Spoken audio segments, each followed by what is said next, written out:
دوستو، آج کی ویڈیو میں آپ کو پاکستان کی تاریخی اور قومی عمارتوں کے بارے میں انفارمیشن دوں گا۔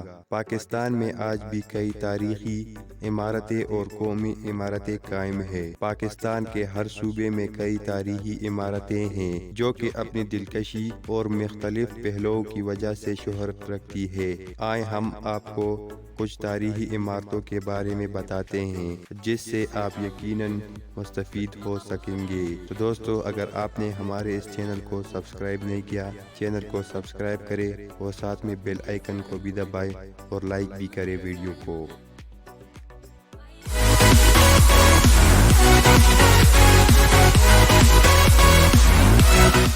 قائد ریزیڈنسی۔ قائد اعظم محمد علی جناح نے اپنی زندگی کے آخری ایام قائد ریزیڈنسی میں گزارے۔ یہ رہائش گاہ بلوچستان کے بل اسٹیشن زیارت میں واقع ہے۔ انہوں نے بیماری میں اس مقام کا انتخاب کیا کیونکہ زیارت ہی ایک ایسا مقام ہے جہاں انہیں خوشبو اور تازہ ہوا میسر آ سکتی تھی۔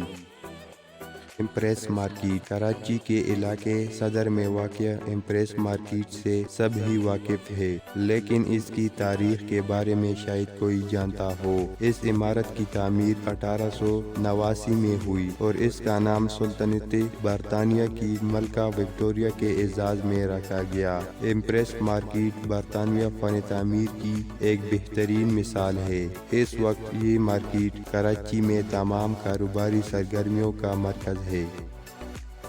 علی مسجد۔ علی مسجد درہ خیبر میں واقع ہے جو کہ پاکستان اور افغانستان کی سرحد پر ہے۔ یہ مسجد اسلامی خلیفہ حضرت علی رضی اللہ عنہ کے نام سے منسوب ہے۔ مقامی روایات کے مطابق حضرت علی رضی اللہ عنہ نے اس علاقے کا سفر کیا تھا۔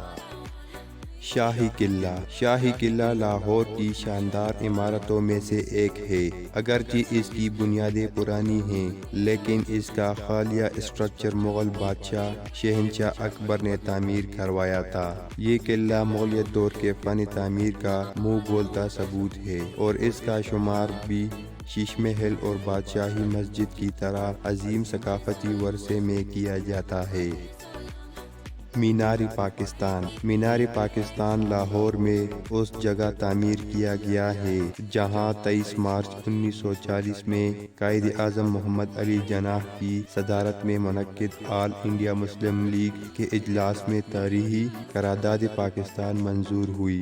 اس کو یادگار پاکستان بھی کہا جاتا ہے۔ اس جگہ کو اس وقت منٹو پارک کہتے تھے جو کہ سلطنت برطانیہ کا حصہ تھی۔ آج کل اس پارک کو اقبال پارک کے نام سے منسوب کیا جاتا ہے۔ اسلامیہ کالج۔ پشاور میں موجود اسلامیہ کالج سن 1913 میں قائم ہوا اور اس کی بنیاد نواب سر صاحبزادہ عبدالقیوم اور سر جارج روز کیپل نے رکھی۔ اس تعلیمی ادارے کا قیام کا خیال سب سے پہلے عبدالقیوم کو آیا جو کہ سیاسی رہنما ہونے کے ساتھ ساتھ ایک تعلیمی رہنما بھی تھے۔ اس ادارے میں مسلمانوں کو جدید تعلیم سے آراستہ کیا جاتا ہے۔ اسلامیہ کالج کے طلباء نے پاکستان کی آزادی میں ایک اہم کردار ادا کیا، یہاں تک کہ قائد اعظم محمد علی جناح نے اس کالج کا 3 مرتبہ دورہ کیا۔ مزار اقبال۔ لاہور میں واقع شاعر مشرق علامہ محمد اقبال کا مقبرہ ایک اہم قومی یادگار ہے۔ یہ مقبرہ لاہور قلعہ اور بادشاہی مسجد کے درمیان حضوری باغ میں واقع ہے۔ اس خوبصورت مقبرے میں لال اینٹیں ہیں اور اس مقبرے کو ایک تاریخی اہمیت بھی حاصل ہے۔